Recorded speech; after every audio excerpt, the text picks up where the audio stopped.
الذي لم يلد ولم يولد ولم يكن له كفوا أحد. اللهم صل على محمد وعلى آل محمد كما صليت على إبراهيم وعلى آل إبراهيم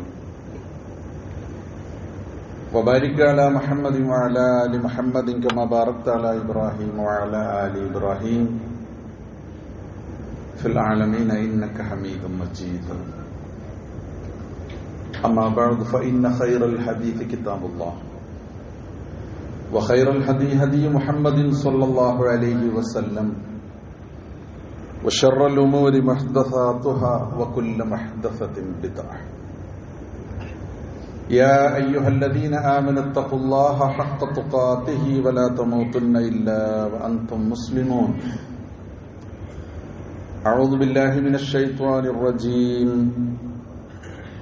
بسم الله الرحمن الرحيم. ومن آياته أن خلق لكم من أنفسكم أزواجا لتسكنوا إليها وجعل بينكم مودة ورحمة إن في ذلك لآيات لقوم يتفكرون. ബഹുമാന്യ സഹോദരന്മാരെ, സഹോദരികളെ,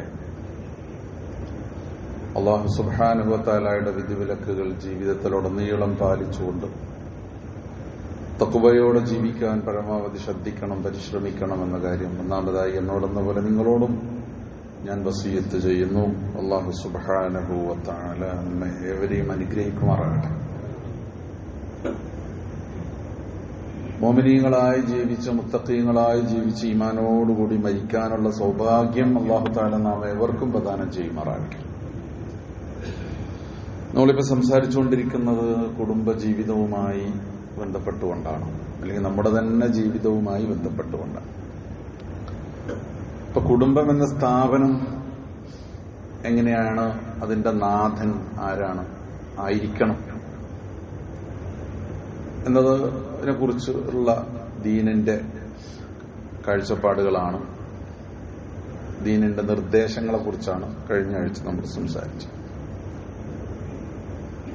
യഥാർത്ഥത്തില് കുടുംബജീവിതം എന്ന് പറയുന്നത് അല്ലാഹു സുബ്ഹാനഹു വ തആല സൃഷ്ടിച്ച പ്രകൃതിയാണ് എന്ന് പറഞ്ഞല്ലോ. ആണും പെണ്ണുമായിട്ട് മനുഷ്യരല്ല ജന്തുക്കളൊക്കെ സൃഷ്ടിക്കപ്പെട്ടു. ഒന്ന് മറ്റൊന്നിലേക്ക് ചേർന്ന് ഇണയും തുണയുമായി ഇണ ചേർന്ന് ജീവിച്ച് അങ്ങനെ മുന്നോട്ട് പോവാം. എന്നിട്ട് അവരുടെ വംശം ഭൂമിയിൽ ഇങ്ങനെ നിലനിൽക്കണം, പ്രത്യുൽപാദനമൊക്കെ നടക്കണം. മനുഷ്യരും അങ്ങനെയാണ്. അപ്പോ മനുഷ്യര് വിവാഹിതരാവുന്നത്, അല്ലെങ്കിൽ ഒരു പ്രത്യേക പ്രായമെത്തിയാൽ ഒരു പുരുഷനും ഒരു സ്ത്രീയും തന്റെ ഇണയെക്കുറിച്ച് ചിന്തിക്കുന്നതും കണ്ടെത്തുന്നതും ഒന്നിച്ച് ജീവിക്കാൻ തീരുമാനിക്കുന്നതും ഒക്കെ എന്തിനാന്ന് ചോദിച്ചാൽ പ്രധാനമായ കാര്യം അവരുടെ ശാരീരികമായ പ്രകൃതി തേടുന്ന അതിന്റെ തേട്ടങ്ങൾ പൂർത്തീകരിക്കാൻ വേണ്ടിയുള്ള പ്രവർത്തനമാണ്. ഒന്ന് മറ്റൊന്നിലേക്ക് ചേരാനുള്ള ആകർഷണമുണ്ട്, അതിനുള്ള ആവശ്യമുണ്ട്. അല്ലാഹു സുബ്ഹാനഹു വ തആല മനുഷ്യനെ ആണും പെണ്ണുമായിട്ട് പടച്ചിട്ട് അതിന് അല്ലാഹു തആല മനുഷ്യനെ ഇങ്ങനെ ചേർക്കാൻ വേണ്ടി നിശ്ചയിച്ച രണ്ട് കാര്യങ്ങളെ സംബന്ധിച്ച് പറഞ്ഞപ്പോഴും പറഞ്ഞത് ഒന്ന് ഇതാണ്: വജഅല ബൈനക്കും മവദ്ദത്തൻ വറഹ്മ. നിങ്ങൾക്കിടയിൽ അല്ലാഹു തആല സ്നേഹവും അനുരാഗവും പ്രേമവും ഒക്കെ ഉണ്ടാക്കി. അതാണ് നിങ്ങളെ ചേർത്ത് നിർത്തുക. ഒരു പുരുഷൻ ഒരു സ്ത്രീ പുരുഷനിലേക്ക് ആകർഷിക്കപ്പെടുന്നത് അവർക്കിടയിലുള്ള അവർ തമ്മിലുള്ള സ്നേഹബന്ധത്തിന്റെ അടിസ്ഥാനത്തിൽ. അത് ശാരീരികവും മാനസികവുമായ ആകർഷണമാണ്. രണ്ടാമതൊരു കാര്യം കൂടെ പിന്നെ പറഞ്ഞിട്ടുണ്ട്. അപ്പൊ ഇങ്ങനെ പരസ്പരം ആകർഷിക്കപ്പെടുക, അല്ലെങ്കിൽ ആ ഒരു ആകർഷത്തിന്റെ അടിസ്ഥാനത്തിൽ അവർ നിലനിൽക്കുക എന്നുള്ളത്. അപ്പൊ ഇങ്ങനെ എന്തിനാ അല്ലാഹു തആല ഇങ്ങനെ ആകർഷിപ്പിച്ചത്, ഇങ്ങനെ ചേർത്തത്? എന്തിനാണ് ഇങ്ങനെ ഒരു കുടുംബം എന്ന സംവിധാനം ഉണ്ടാകേണ്ടത്? നിങ്ങളിങ്ങനെ ഇണയും തുണയുമായി ജീവിക്കണമെന്ന് അല്ലാഹു തആല പറഞ്ഞതെന്ന് ചോദിച്ചാൽ ആ വളരെ പ്രധാനപ്പെട്ട ചോദ്യത്തിന്റെ ഉത്തരമാണ് നമ്മൾ ഇന്ന് പറയുന്നത്. അതെന്താണെന്നറിയാം? ഖുർആൻ പറഞ്ഞിരിക്കുന്നു ലിതസ്കുനൂ ഇലൈഹ എന്നാണ്. വമിൻ ആയാതിഹി അൻ ഖലഖ ലക്കും മിൻ അൻഫുസികും അസ്വാജൻ ലിതസ്കുനൂ ഇലൈഹ. അല്ലാഹു തആല നിങ്ങൾക്ക് നിങ്ങളിൽ നിന്ന് ഇണകളെ സൃഷ്ടിച്ചു, അതായത് നിങ്ങളെ ഇണകളായിട്ട് പടച്ചു. എന്തിനെന്നറിയോ? ലിതസ്കുനൂ ഇലൈഹ, നിങ്ങളൊന്ന് മറ്റൊന്നിലേക്ക് ചേർന്ന് സമാധാനത്തോടെയും ശാന്തിയോടെയും ജീവിക്കാൻ പറ്റും. അതിനാ അല്ലാഹു തആല നിങ്ങളെ ചേർത്ത്. അപ്പൊ കുടുംബജീവിതത്തിന്റെ ഏറ്റവും പ്രധാനപ്പെട്ട കാര്യം എന്താണെന്നറിയോ? ലക്ഷ്യം എന്താണെന്നറിയോ? അല്ലെങ്കിൽ കുടുംബജീവിതം കൊണ്ട് ഒരു മനുഷ്യന് ജീവിതത്തിൽ ഉണ്ടാവേണ്ട, ഭാര്യയും ഭർത്താവുമായിട്ട് ജീവിച്ചിട്ട് രണ്ടുപേർക്ക് ജീവിതത്തിൽ ഉണ്ടാവേണ്ട ഏറ്റവും പ്രധാനപ്പെട്ട കാര്യം എന്താണെന്നറിയോ? മനസ്സമാധാനമാണ്. മനസ്സമാധാനം ഇത് ജീവിതത്തിലെ ഏറ്റവും വില പിടിച്ചിട്ട ഒരു കാര്യമാണ്. മനസ്സമാധാനം അല്ലെങ്കിൽ പിന്നെ എന്തുണ്ടായിട്ടും കാര്യമില്ല. മനസ്സമാധാനം അല്ലെങ്കിൽ പൈസ ഉണ്ടായിട്ട് കാര്യമില്ല. വലിയ ഭക്ഷണം ഉണ്ടായിട്ട്, വലിയ വീടും വലിയ കാറൊന്നും ഒരു കാര്യമില്ല.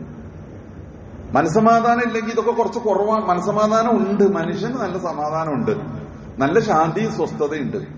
എന്നാൽ ഇതൊക്കെ കുറച്ച് കുറവാണെങ്കിലും മനുഷ്യൻ സന്തോഷമായിട്ട് ജീവിക്കും. അപ്പൊ ഈ മനസ്സമാധാനം, ഈ തസ്കുരി സക്കീനത്ത് എന്ന വാക്കുണ്ടല്ലോ, അത് വല്ലാത്തൊരു സാധനമാണ്. ശാന്തി, സമാധാനം, സ്വസ്ഥത. ഈ വീടിനെ സെക്കൻഡ് എന്നാ പറയുന്നത്. ഗൾഫിലൊക്കെ, അറബിയിലൊക്കെ വന്ന് ഗൾഫ് പോയവരല്ലേ, നമ്മളെല്ലാവരും ഗൾഫ് പോയ, ഇതിൽ ചിലപ്പോ വളരെ കുറച്ചാളെ പോകും. സെക്കൻഡ് എന്നാ അവര് പറയാം, മസ്കൻ എന്നൊക്കെ പറയും. വെയിൻ എന്ത് സാക്കിൻ എന്നൊക്കെ ചോദിക്കും. ഇന്ത വെയിൻ സാക്കിൻ, വെയിൻ സെക്കൻഡ്, എവിടെ നിന്റെ വീട്? ബെയ്ത്തുന്നൊന്നും അങ്ങനെ പറയില്ല. ദാറെന്നൊക്കെ നമ്മൾ ബെയ്ത്ത്, ദാറെന്നൊക്കെ അതൊക്കെ വാക്കുകളാ. പക്ഷെ യഥാർത്ഥത്തിൽ മനുഷ്യര് താമസിക്കുന്ന വീടിന്റെ പറയുന്ന പേര് സെക്കൻഡാ. അക്ഷരാർത്ഥത്തിൽ അതിന്റെ അർത്ഥം അതല്ല, സമാധാനം എന്നാണ്. വീട് എന്ന് പറഞ്ഞാൽ സമാധാനം, വീട്ടിൽ സമാധാനം, അത് കുടുംബത്തിൽ സമാധാനം, ജീവിതത്തിൽ സമാധാനം. അപ്പൊ നിങ്ങൾക്ക് ജീവിതത്തിൽ സ്വസ്ഥതയും ശാന്തിയും സമാധാനവും ഉണ്ടാകാൻ വേണ്ടി അല്ലാഹു തആല അപ്പൊ അതിനാണ് നിങ്ങളെ ആകർഷിപ്പിച്ചത്. അപ്പൊ നിങ്ങളൊരു സ്ത്രീയും പുരുഷനും ചേർന്നിട്ട് ഇങ്ങനെ പരസ്പര സ്നേഹത്തിന്റെ, അനുരാഗത്തിന്റെ അടിസ്ഥാനത്തിൽ നിങ്ങളിങ്ങനെ ശാരീരികവും മാനസികവുമായിട്ട് ചേർന്ന് നിങ്ങളിങ്ങനെ ജീവിക്കും. ആ ചേർച്ചയെ കുറിച്ച് ഖുർആനിൽ പറഞ്ഞ വേറൊരു മനോഹരമായ പ്രയോഗം എന്താണെന്നറിയോ? ഹുന്ന ലിബാസുൽ ലക്കും വ അൻതും ലിബാസുൽ ലഹുന്ന. നിങ്ങൾ അവരുടെ വസ്ത്രം, അവര് നിങ്ങൾക്ക് വസ്ത്രം, നിങ്ങൾ അവർക്ക് വസ്ത്രം. പുരുഷൻ സ്ത്രീക്ക് വസ്ത്രം, സ്ത്രീ പുരുഷന് വസ്ത്രം, ഭാര്യ ഭർത്താവിന് വസ്ത്രം, ഭർത്താവ് ഭാര്യക്ക് വസ്ത്രം പോലെ. എന്ന് പറഞ്ഞാൽ എന്താ? വസ്ത്രം എന്ന് പറഞ്ഞാൽ അതാണ് മനുഷ്യനോട് ഏറ്റവും ചേർന്ന് നിൽക്കുക. ഒരു ഭാര്യയും ഭർത്താവുക, ദമ്പതികളാണ് ഏറ്റവും ചേർന്ന് നിൽക്കുക. അവർക്കുള്ളിൽ, അവരുടെ ഇടയിൽ ഒരു മറയില്ല. പിന്നെ അല്ലെ, ഒരു മറയില്ലല്ലോ. അവർക്കിടയിൽ ഒന്നും ഒളിച്ചു വെക്കാനില്ല, അവർക്കിടയിൽ ഒന്നും മറയില്ല. ഏറ്റവും തമ്മിൽ ചേർന്ന് നിൽക്കുന്നത് ദമ്പതികളാണ്, ഭാര്യയും ഭർത്താവുമാണ്. ഒരു വസ്ത്രം മനുഷ്യനോട്, ശരീരത്തോട് ഈ ഒട്ടി നിൽക്കുന്നത് പോലെ നിങ്ങൾ ഒട്ടി നിൽക്കും. അതാണ് ഹുന്ന ലിബാസുൽ ലക്കും. പിന്നെയോ, മനുഷ്യന് വസ്ത്രം അഴക് നൽകും, ഭംഗി നൽകും. നമ്മളൊക്കെ ഒരു ഡ്രസ്സ് എടുക്കുക എന്ന് പറഞ്ഞാൽ നമ്മളത് എന്തെങ്കിലും ഒന്ന് മൂടിയാൽ മതി എന്ന് വിചാരിച്ചല്ലല്ലോ എടുക്കുക. ആളുകൾ ഓരോരുത്തരും അവനവനൊന്ന് എന്നിട്ട് കണ്ണാടിയിലൊന്ന് നോക്കും, അവിടെ നിന്ന് പോയി ഫിറ്റ് ചെയ്ത് നോക്കും, ഇവിടെ നോക്കും. ആളുകളുടെ അഭിപ്രായം, ഫ്രണ്ട്സിന് ചിലർ ഒറ്റയ്ക്ക് പോലെ ഫ്രണ്ട്സിനെ കൊണ്ടുപോയി ഇവിടെ നോക്കുന്ന, അങ്ങോട്ട് ഇങ്ങോട്ടൊക്കെ നോക്കും. എന്തിനാ? ഇതൊരു ഭംഗിയും അഴകും കിട്ടണം. നിങ്ങളുടെ ജീവിതത്തിന്റെ ഭംഗിയും അഴകും നിങ്ങൾക്ക് നൽകുന്നത് ആരാണെന്നോ? ഭർത്താവിന് അഴക് നൽകുന്നത് ഭാര്യയാണ്, ഭാര്യയ്ക്ക് അഴക് നൽകുന്നത് ഭർത്താവാണ്. അത് വസ്ത്രം ചെയ്യുന്ന ധർമ്മം പോലെ അവര് ചെയ്യും. പിന്നീട് വസ്ത്രമാണ് നമ്മളെ കോർങ്ങേടുകൾ എന്ന് നമ്മൾ നാടൻ ഭാഷയിൽ പറയും അല്ലെ. നമ്മുടെ ശരീരത്തിലും നമുക്കൊക്കെ പല കുഴപ്പങ്ങളുണ്ട് അല്ലെ, പലർക്കും ഉണ്ടാവും. മടുവും മുറിവും വളവും തിരിവും ഒടിവും ചതവൊക്കെ, ഇതിനൊക്കെ നമ്മൾ കവർ ചെയ്ത് മൂടി വെച്ചിട്ട് ഇങ്ങനെ നമ്മളിങ്ങനെ മാന്യന്മാരായിട്ട് നടക്കാം. ഈ വസ്ത്രം ചെയ്യുന്ന ധർമ്മം. അതായത് ജീവിതത്തിൽ ഇതുപോലുള്ള മനുഷ്യർ, അവർക്കിടയിലുള്ള പ്രശ്നങ്ങൾ, പ്രയാസങ്ങൾ, കുറ്റങ്ങൾ, കുറവുകളൊക്കെ പരസ്പരം മൂടിവെച്ച് ഒരു സ്വകാര്യതയും ഒരാളോടും വെളിപ്പെടുത്താത്ത വിധം അന്യോന്യം ചേർന്ന് ഇങ്ങനെ ജീവിക്കാം. പിന്നെ ലിബാസുല്ലക്കും അൻതും ലിബാസുല്ലക്കും. അങ്ങനെ ജീവിച്ചാൽ എന്താ ഗുണം എന്നറിയോ? ലിതസ്കുനു ഇലൈഹ. അപ്പൊ അവിടെ സമാധാനം ഉണ്ടാവും. ആ കുടുംബത്തിൽ സമാധാനം ഉണ്ടാവും, ആ ജീവിതത്തിൽ സമാധാനം ഉണ്ടാവും. ആ സമാധാനം ഈ ശാരീരികമായ ആകർഷണം കൊണ്ടും പരസ്പരമുള്ള സ്നേഹം കൊണ്ടും പ്രേമം കൊണ്ടും ഒക്കെ അല്ലേ അവരിങ്ങനെ ചേർന്ന് ജീവിക്കുകയാണ്. കുറെ കാലം കഴിഞ്ഞാൽ ചിലപ്പോൾ ഇതൊക്കെ കുറച്ച് കുറയും. എന്ത്? ശാരീരിക ആകർഷണമൊന്നുമില്ല, പ്രായമായി അങ്ങനെ. പക്ഷേ നോക്കൂ, പിന്നെ കാണാൻ കുറച്ചും കൂടി അടുപ്പം കൂടുതൽ. ഞാൻ കുറെ ആളെ ശ്രദ്ധിച്ചു. എന്താണെന്നറിയാം, അല്ലാഹു സുബ്ഹാനഹു വ തആല വെച്ച വേറൊരു സംഗതി കൂടിയുണ്ട്. വജഅല ബൈനക്കും മവദ്ദത്തൻ, നിങ്ങൾക്കിടയിൽ സ്നേഹം വെച്ചു എന്ന് മാത്രമല്ല പറഞ്ഞ്, വറഹ്മത്തൻ, കാരുണ്യം കൂടി വെച്ചു. ആ കാരുണ്യം. അപ്പൊ ചെറുപ്പത്തിൽ ദമ്പതികൾ ഉണ്ടായിരുന്നതിനേക്കാളും വലിയ അടുപ്പം, മാനസികമായ അടുപ്പം, സ്നേഹം, പരസ്പരമുള്ള എന്താ പറയാ കരുതൽ, ഇത് കൂടുതലാണ്. അപ്പൊ വിറച്ച് വിറയാർന്ന കൈകളോടെ കൂട്ടിപ്പിടിക്കുന്ന എത്രയോ സംഭവങ്ങളും എത്രയോ അനുഭവങ്ങളും ഒക്കെ നമ്മൾ കാണുന്നുണ്ട്. ഇത് അള്ളാഹു സുബ്ഹാനഹു വ തആല വെച്ചിട്ടുള്ളതാ. അല്ലെങ്കിൽ ഇത് അങ്ങ് വിട്ടുപോകും. ഇത് നമുക്കിനി നമ്മുടെ ശാരീരിക ആവശ്യങ്ങളൊന്നും ഇല്ലെന്നാ പോകാം. അങ്ങനെയുണ്ട്. അതല്ല, ജഅല ബൈനക്കും മവദ്ദത്തും വറഹ്മ, അള്ളാഹു തആല നിങ്ങൾക്കിടയിൽ കാരുണ്യം കൂടി വെച്ചു. അപ്പൊ റബ്ബ് സുബ്ഹാനഹു വ തആല സ്നേഹവും അനുരാഗവും ഉണ്ടാക്കി, കാരുണ്യം ഉണ്ടാക്കി, എന്നിട്ട് നിങ്ങളെ ചേർത്തു. ആ ചേർത്തത് കൊണ്ട് എന്തിനാണെന്നറിയോ? ലിതസ്കുനു ഇലൈഹാ, നിങ്ങളുടെ ജീവിതത്തിൽ സന്തോഷവും സമാധാനവും വേണം. അപ്പൊ ഞാനൊന്ന് ചോദിക്കുകയാണ്, ഞാൻ നമ്മളോട് ചോദിക്കാം, നമ്മുടെ ജീവിതത്തിൽ ഇത് എത്രത്തോളം ഉണ്ട്? നമ്മൾ വെറുതെ ഒന്ന് ചോദിച്ചു നോക്കാം. നമ്മുടെ കുടുംബത്തിൽ നമുക്കൊരു സന്തോഷമുണ്ടോ, സമാധാനമുണ്ടോ? ഒരുപാട് പേർക്കുണ്ട്. നല്ല സന്തോഷത്തോടെ ജീവിക്കുന്ന എത്ര മനുഷ്യരുണ്ടെന്ന് അറിയും. കുടുംബത്തിൽ നിന്ന് വേർപിരിയാൻ കഴിയാത്ത ഭർത്താവിനെ, വേർപിരിയാൻ കഴിയാത്ത ഭാര്യ, ഭാര്യയെ വേർപിരിയാൻ കഴിയാത്ത ഭർത്താവ്, കുടുംബത്തിൽ നിന്ന് വിട്ടു നിൽക്കാൻ കഴിയാതെ അഥവാ എങ്ങോട്ടെങ്കിലും നിന്ന് പോയാൽ ഓടി കുടുംബത്തിലേക്ക് വന്ന് ചേർന്ന് ഇങ്ങനെ നിൽക്കുന്ന, ജീവിക്കുന്ന സന്തോഷം കൊണ്ട്, അല്ലെ? അവിടെ അങ്ങനെ മനുഷ്യരുണ്ട്. പല പ്രശ്നങ്ങളും ജീവിതത്തിൽ ഉണ്ടാവില്ലേ? ദാരിദ്ര്യം, രോഗം, മരണം, പട്ടിണി, പ്രതിസന്ധികൾ, പ്രശ്നങ്ങൾ, യുദ്ധം, കൊറോണ, എന്തൊക്കെ ജീവിതത്തിൽ, പ്രകൃതി ദുരന്തങ്ങൾ, വെള്ളപ്പൊക്കം, വരൾച്ച, ചൂട്, തണുപ്പ്, മനുഷ്യന്റെ ജീവിതം എന്ന് പറഞ്ഞാൽ ഇതെല്ലാം കൂടി മിച്ചത്തിൽ കുഴഞ്ഞു മറിഞ്ഞ നമ്മൾ ഇതിന്റെ അടിയിൽ കൂടി നമ്മൾ ജീവിക്കാം. ഇതൊക്കെ ഉണ്ടായാലും അതിനെയൊക്കെ തരണം ചെയ്തുകൊണ്ട് ഇങ്ങനെ മനുഷ്യരിങ്ങനെ ചേർന്ന്, ഹുന്ന ലിബാസുല്ലക്കും അന്തുൽ ലിബാസുല്ലഹുന്ന, നിങ്ങൾ അവരുടെ വസ്ത്രം, അവര് നിങ്ങളുടെ വസ്ത്രം എന്ന് പറഞ്ഞത് ചേർന്ന് സന്തോഷത്തോടെ ജീവിക്കും. എത്രയോ കുടുംബങ്ങൾ, എത്രയോ മനുഷ്യരങ്ങനെ ജീവിക്കുന്നു. അൽഹംദുലില്ലാഹ് ഖൈറു, അല്ലാഹു സുബ്ഹാനഹു വ തആല നൽകിയ വലിയൊരു അനുഗ്രഹം. അത് പറയുമ്പോൾ തന്നെ പറയേണ്ട ഒരു കാര്യം എന്ന് വെച്ച് കഴിഞ്ഞാൽ, കുറെ എണ്ണം ഇതൊന്ന് തീർന്നു കിട്ടിയെങ്കിൽ പടച്ചോനെ എന്ന് വിചാരിച്ച് ജീവിക്കുന്ന. സത്യമായി എന്നോടൊരാൾ നേർക്കുനേരെ പറഞ്ഞു, ആത്മഹത്യ ചെയ്യാൻ പറ്റുമെന്നോ? ആത്മഹത്യ ചെയ്യാൻ പറ്റൂല സക്കീർ സാഹിബേ, അല്ലെങ്കിൽ ഞാൻ ചെയ്തു പോയി. എന്താ? എനിക്ക് വയ്യ, മുന്നോട്ട് പോകും. എങ്ങനെയാണിത് മുന്നോട്ട് പോവാ? ജീവിതം മടുത്തുന്നു. എന്തുകൊണ്ട്? ഈ പെണ്ണിന്റെ കൂടെ ജീവിച്ചിട്ട് എനിക്ക് ജീവിതം മടുത്തുന്നു. ഇതുപോലെ പറയുന്ന പെണ്ണുങ്ങളുണ്ടാവില്ലേ? ഇയാളുടെ കൂടെ ജീവിച്ചിട്ട് എനിക്ക് മടുത്തു. പക്ഷെ ആത്മഹത്യ പാപമാണ്, ചെയ്യാൻ പാടില്ല, കുറ്റാണ്. ആത്മഹത്യ ചെയ്യുമെന്ന് ഈമാൻ കിട്ടാതെ മരിക്കാം, നിഷേധിയായിട്ട് കാഫിറായിട്ട് മരിക്കാം. അതുകൊണ്ട് ചെയ്യാൻ പറ്റൂലല്ലേ? അതുകൊണ്ട് ഞാൻ ചെയ്യുന്നില്ല. അപ്പൊ എങ്ങനെ ജീവിക്കാം? നോക്കുങ്ങൾ, ഇത് ഒരനുഭവമാണോ? നമുക്ക് ചുറ്റും നമ്മുടെ ഇടയിലൊക്കെ ഇങ്ങനെ ഉണ്ടാവും. പക്ഷെ നമ്മളിങ്ങനെയാണോ? യഥാർത്ഥത്തിൽ അല്ലാഹു സുബ്ഹാനഹു വ തആല ഈ ജീവിതം തന്നത് ഒരു ജീവിതം എത്ര പെട്ടെന്ന് തീർന്നു പോകുന്ന, എത്ര പെട്ടെന്ന് തീർന്നു പോയി നമ്മളൊക്കെ. നമ്മളിങ്ങനെയല്ലേ, ഇത് കഴിഞ്ഞു പോകുന്ന അറിയുന്നില്ല. വളരെ ചെറിയൊരു ജീവിതം അല്ലാഹു തആല തന്നിട്ട് അതിലിടയിൽ നിങ്ങൾ ചേർന്ന് കൂടി ജീവിച്ചിട്ട് സന്തോഷത്തോടെ സമാധാനത്തോടെ ജീവിക്കും. നിങ്ങളുടെ വീട് സെക്കനാവട്ടെ, ശാന്തിയുടെ സമാധാനത്തിന്റെ കേന്ദ്രമാവട്ടെ, നിങ്ങൾ പരസ്പരം ചേർന്ന് സന്തോഷത്തോടെ സമാധാനത്തോടെ ജീവിക്കും എന്ന് പറഞ്ഞിട്ട് ആ ജീവിതം, ആ കുടുംബം സ്വർഗീയമായ അനുഭവം ഉണ്ടാക്കാൻ അല്ലാഹു തആല പറഞ്ഞ കുടുംബം സ്വർഗാണെന്ന് പറയും.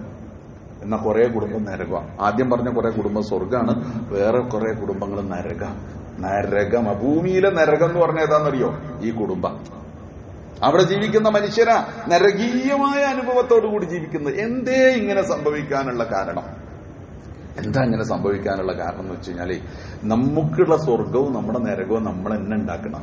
ദുനിയാവിലും ആഖിറത്തിലും. ദുനിയാവിലും നമ്മുടെ സ്വർഗവും നരകവും നമ്മൾ തന്നെ ഉണ്ടാക്കണം. നമുക്ക് സന്തോഷം നമ്മൾ ഉണ്ടാക്കണം. നമ്മുടെ കുടുംബത്തിൽ സന്തോഷവും സമാധാനവും നമ്മൾ ഉണ്ടാക്കണം. ഈ രണ്ട് കക്ഷികൾ അതിലെ പ്രതികൾ, അല്ലെങ്കിൽ അതിലെ ആളുകൾ. ആര്? ഭർത്താവും ഭാര്യയും. ഇവർ രണ്ടുപേരും കൂടി ഒന്നിച്ച് ജീവിക്കാൻ തീരുമാനിച്ച, വ്യത്യസ്ത സാഹചര്യത്തിൽ നിന്ന് വന്ന് രണ്ടുപേര് ഒന്നിച്ച് തീരുമാനിക്കുന്ന ഒരു കരാറിന്റെ അടിസ്ഥാനത്തിൽ എഴുതി ഒപ്പിട്ട കരാർ രേഖയാണ്. വഖദിന മിൻഹും മീസാഖൻ ഗലീള എന്ന, നിങ്ങളിൽ നിന്ന് ഭദ്രമായ ഒരു കരാർ അവർ വാങ്ങി. അപ്പൊ ഒരു കരാറിന്റെ അടിസ്ഥാനത്തിൽ നമ്മൾ ഒന്നിച്ച് ജീവിക്കും. ആ ഒരു കരാർ പാലിച്ചുകൊണ്ട് ഒന്നിച്ച് ജീവിക്കുമ്പോ അത് ജീവിക്കുന്നിടത്താണ് സ്വർഗം ഉണ്ടാക്കുന്നത്. അവരാണ് അവിടെ സ്വർഗം ഉണ്ടാക്കുന്നത്, അവരാണ് അവിടെ നരകം ഉണ്ടാക്കുന്നത്. അപ്പൊ പ്രിയപ്പെട്ടവരെ, നമ്മുടെ ജീവിതത്തിൽ ഈ പറഞ്ഞ പ്രശ്നം ഉണ്ടെങ്കിൽ നമ്മൾ തന്നെയാണ് അതിന്റെ ഉത്തരവാദികൾ. ചിലപ്പോൾ ഇത് രണ്ടും അങ്ങോട്ട് ചേർന്നാലുണ്ടല്ലോ വലിയ സന്തോഷം.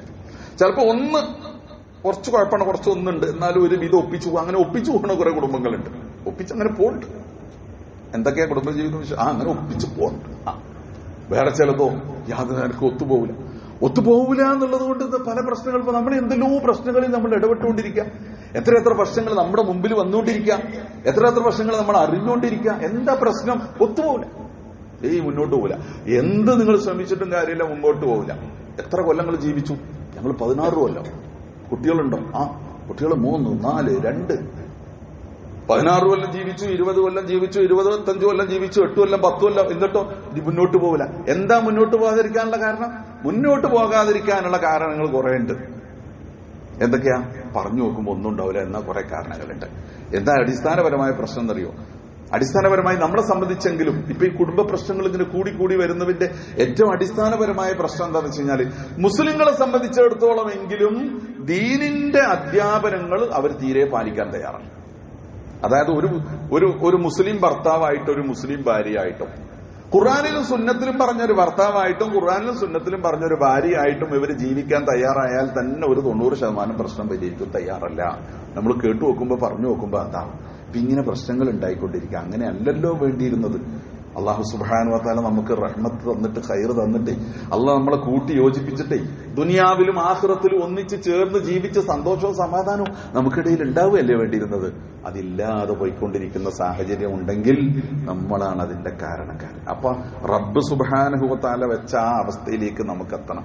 അപ്പൊ അതിന് വേണ്ടതെന്ന് വെച്ച് കഴിഞ്ഞാൽ കുറച്ച് കാര്യങ്ങൾ ബോധപൂർവ്വം നമ്മൾ മനസ്സിലാക്കി പഠിച്ച് പ്രാക്ടീസ് ചെയ്യണം.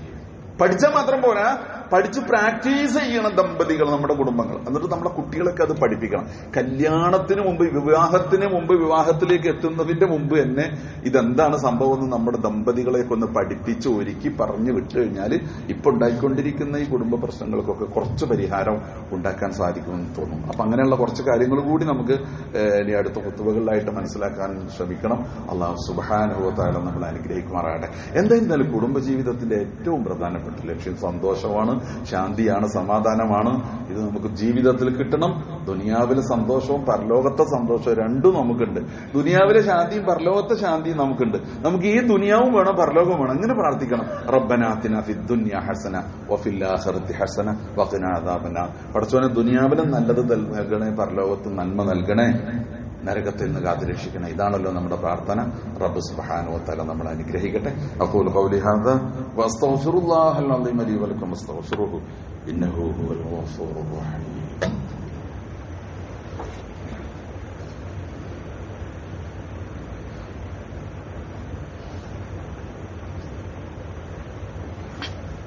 അൽഹംദുലില്ലാഹ് الذي هدانا لهذا وما كنا لنهتدي لولا أن هدانا الله اللهم صل على محمد وعلى آل محمد أيها المؤمنون أوصيكم عباد الله وإياي ثانيا بتقوى الله. അള്ളാഹു സൂക്ഷിച്ചുകൊണ്ട് ജീവിക്കാൻ ഒന്നുകൂടി ഓർമ്മപ്പെടുത്തുകയാണ്. അള്ളാഹു സുബ്ഹാനഹു വ തആല നമ്മെ ഇവരെ അനുഗ്രഹിക്കുമാറാകട്ടെ. നമുക്ക് ബലിപെരുന്നാളിലേക്ക് നമ്മൾ അടുത്തുകൊണ്ടിരിക്കുകയാണ്. ഹജ്ജ്, അതുമായി ബന്ധപ്പെട്ട് ചില കാര്യങ്ങൾ ഇൻഷാ അല്ലാഹ് പിന്നീട് നമ്മൾ പറയണം. ബലിപെരുന്നാളുമായി ബന്ധപ്പെട്ടിട്ടും പ്രധാനപ്പെട്ട കാര്യം ബലിയാണ് എന്ന് നമുക്കറിയാലോ. ഒരു ഓർമ്മപ്പെടുത്തൽ മാത്രമാണ്, നമുക്കറിയാത്തൊരു കാര്യമല്ല. കാര്യങ്ങളൊക്കെ ഭംഗിയായിട്ട് നടക്കുന്നു. അപ്പോൾ ബലിപെരുന്നാളിന് നമ്മൾ ബലിയെറുക്കും. മഹാനായ ഇബ്രാഹിം നബി അലൈഹി സ്വലാം അദ്ദേഹത്തിന്റെ പുത്രൻ ഇസ്മായിൽ അലൈഹി സ്വലാമിന് ബലി നൽകാനുള്ള തയ്യാറെടുപ്പ്, അള്ളാഹുവിന്റെ തൃപ്തിക്കും കൽപ്പന അനുസരിക്കാനും വേണ്ടി ഒരുങ്ങിയപ്പോ മനുഷ്യബലി വേണ്ട, നരബലി ഇല്ല, പകരം ഒരാടിനെ അറുത്ത് ബലി കൊടുക്കാൻ വേണ്ടി പറഞ്ഞപ്പോ ജീവിതത്തിൽ തനിക്ക് ഏറ്റവും പ്രിയപ്പെട്ട തന്റെ താല്പര്യങ്ങളെ അള്ളാഹുവിന്റെ ഇഷ്ടത്തിന് മുമ്പിൽ ഞാൻ സമർപ്പിക്കും എന്ന് പ്രഖ്യാപിച്ചുകൊണ്ട് അന്ന് മുതൽ തുടങ്ങിയതാണ് മില്ലത്ത് ഇബ്രാഹിം ഹനീഫ എന്ന് പറഞ്ഞാൽ. ഇബ്രാഹിം നബി അലൈഹി സ്വലാമിന്റെ മില്ലത്ത് നമ്മൾ പിൻപറ്റി വരുന്ന ഈ ബലികർമ്മം, അതിനെക്കുറിച്ച് പല ആക്ഷേപങ്ങളൊക്കെ ഉണ്ട്. അത് കൊല്ലുന്നു, അങ്ങനെ കൊന്നിട്ടാണ് ഇവിടെ എല്ലാവരും തിന്നണം. ഒരുപാട് കൊല്ലും, ദിവസം ഒരുപാട് കോഴിനെയും ആടിനെയും പോത്തിനെയും ഒക്കെ അറുക്കുന്നുണ്ട്. കോടിക്കണക്കിന് മത്സ്യങ്ങളെ പിടിച്ചു കൊല്ലുന്നുണ്ട്, തിന്നുന്നുണ്ട്. അത് അങ്ങനെയാണ് പ്രകൃതി. അതിലെ അറുത്തും കൊന്നും ഒക്കെ തിന്ന് ഒന്ന് മറ്റൊന്നിനെ തിന്ന് അങ്ങനെയാണ് അള്ളാഹു സുബ്ഹാനഹു വ തആല വെച്ചിട്ടുള്ളത്. കുറച്ച് പുല്ലും എലിയൊക്കെ തിന്നുന്ന ജീവികളുണ്ട്, പക്ഷെ കൂടുതൽ ഇതാ. അപ്പൊ അറുത്ത് തിന്നുക എന്നുള്ളത് അനുവദിക്കപ്പെട്ട ഒരു കാര്യമാണ്, മനുഷ്യരൊക്കെ ചെയ്യുന്ന. പക്ഷെ നമ്മൾ ബലി എന്ന് പറയുന്ന അറുത്ത് നമ്മൾ തിന്നാൻ മാത്രമല്ല, അത് ആവശ്യക്കാർക്കും പാവങ്ങൾക്കും കൂടി കൊടുക്കുന്ന ഒരു കർമ്മം. അപ്പൊ ഇത് വളരെ പ്രബലമായിട്ടുള്ള സുന്നത്തായ ഒരു കർമ്മമാണ് നമ്മുടെ ദീനിൽ. ഇതിന് സാധിക്കുന്നവരൊക്കെ ആ കർമ്മത്തിൽ പങ്കെടുക്കും. ഒരാൾക്ക് ഒരെണ്ണത്തിന് അറക്കാൻ പറ്റുവാണെങ്കിൽ അങ്ങനെ അറക്കാം. ഒരാടിനെ അറക്കാൻ പറ്റാം. ഇനി ഒരു പശുവിന് എന്താ പറയാ, കാളയോ പോത്തിനെയോ ഒക്കെ ഒരാൾക്ക് അറക്കാൻ പറ്റുകയാണെങ്കിൽ അങ്ങനെ അറക്കാം. ആ കാളയോ പോത്തൊക്കെ ആണെങ്കിൽ ഒരാൾക്ക് 7 ആള് വരെ ചേരാം. അപ്പൊ ആരോ ചോദിച്ചു, ഈ ഒരാളിൽ പിന്നെ ഒരു 3 ആള് ചേരാൻ പറ്റുമോ? അങ്ങനെ പറ്റില്ല. ഒരാള് ഒരു ഷെയറാണ്, പക്ഷെ അതെന്ത് ചെയ്തു, അവര് 3 ആള് കൂടിയിട്ടാണ് ഒരു ഷെയർ. ആ 3 ആള് കൂടി ഒരു ഷെയർ പറ്റൂല. ഒന്നിൽ 7 ആളെ ഉണ്ടാകാൻ പാടുള്ളൂ. അപ്പൊ ഇതിൽ 7 ആളിൽ കൂടിയില്ലേ? അങ്ങനെയാണ് സുന്നത്ത്, അങ്ങനെയാണ് ഹദീഫൊക്കെ. അപ്പോ അങ്ങനെയല്ല, അങ്ങനെ ഇത്രയും പ്രയാസമുള്ള ഒരാൾ ചെയ്യണ്ട. അത്രയും പ്രയാസം എനിക്ക് ഒരു ഷെയർ കൊടുക്കുക, ഒരു ഷെയറിന് ഇപ്പൊ ഇവിടെ എത്രയാന്നൊക്കെ ഇവിടെ പറയായിരിക്കും. അപ്പോ അത്രയും ചെയ്യാൻ കഴിയില്ല, അത് ചെയ്യാൻ കഴിയില്ല, വേണ്ട. കഴിയുന്നവരുണ്ട്. അള്ളാഹു സുബ്ഹാനഹു വ തആല ഖൈറും ബർക്കത്തും കൊടുത്തിട്ടുള്ള ആളുകൾ നമ്മളുണ്ട്, നമ്മൾ സമൂഹത്തിലുണ്ട്. അവര് ചെയ്താൽ മതി. പ്രയാസമുള്ള ഒരാൾ ചെയ്യണ്ട, ചെയ്യാൻ വേണ്ടി പറഞ്ഞിട്ടില്ലല്ലോ. അപ്പൊ അങ്ങനെ പ്രയാസപ്പെടണ്ട. 7 വരെ 7 ആളിന്, ഒന്നിൽ 7 ആൾ തന്നെ വേണമെന്നില്ല. 2 ആൾക്ക് കൂടി ഒന്നിറക്കാം, 3 ആൾക്ക് കൂടി ഒന്നിറക്കാം, 4 ആൾക്ക് കൂടി ഒന്നിറക്കാം. 7 വരെ ആവാം. 7ന്റെ മുകളിൽ പോകാൻ പാടില്ല. അത്രേ ഉള്ളൂ. അപ്പൊ അതിനുള്ള ഇതൊക്കെ ഒരുപാട് കാലങ്ങളായി നമ്മുടെ നാട്ടിൽ നടന്നു വരുന്ന ഒരു വലിയ സംഭവമായിട്ട് നടക്കുന്ന കാര്യമാണ്. അപ്പൊ അതിന്റെ ഒരുക്കങ്ങളൊക്കെ നടക്കുന്നുണ്ട്. അപ്പൊ ബന്ധപ്പെട്ടവരുമായിട്ടൊക്കെ അന്വേഷിച്ച് സഹകരിച്ച് അതിലൊക്കെ പങ്കുവഹിക്കാൻ നിങ്ങൾ ശ്രദ്ധിക്കുക, എല്ലാവരും ശ്രദ്ധിക്കുക. അള്ളാഹു സുബ്ഹാനഹു വ തആല നമ്മളെ അനുഗ്രഹിക്കുമാറാകട്ടെ.